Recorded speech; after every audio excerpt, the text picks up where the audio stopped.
ทริปนี้ก็พายุอิจังมาเที่ยวไซโบกุเมืองฮิดากะจังหวัดไซตามะจ้า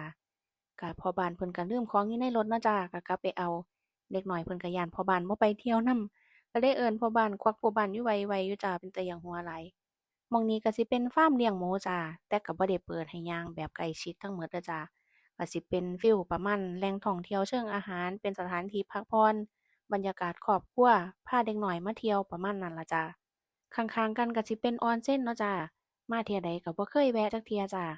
กะว่าให้เด็กน้อยใหญ่กว่านี้จ้าก็สิพาไปออนเซ็นนำกันเนาะจ้า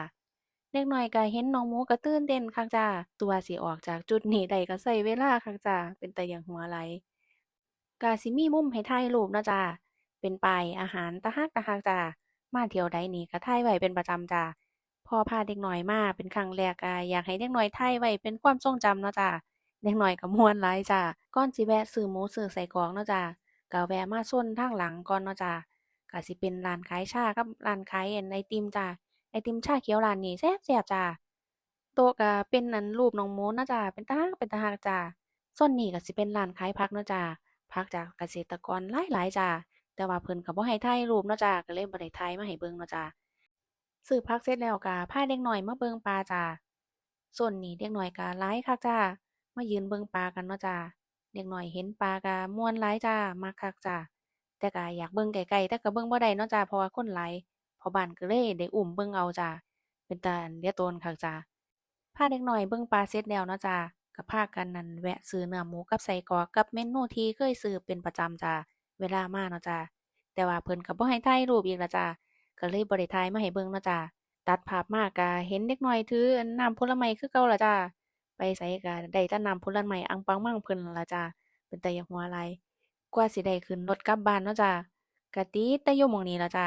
ค่ะเล่นแต่นำน้องหมูอยู่นั่นล่ะจ้าสั่วสิได้กลับบ้านสั่วสิได้ขึ้นรถโอ๊ยอั่นโดนเติบคักจ้าเป็นตาอยากหัวหลายเห็นภาพแล้วก็อดหัวบ่ได้จ้าออกจากจุดน้องหมูได้เนาะจ้าก็พากันขึ้นรถกลับบ้านจ้าแต่ขากลับก็พากันแวะสวนสาธารณะจ้าระหว่างไปสวนเนาะจ้า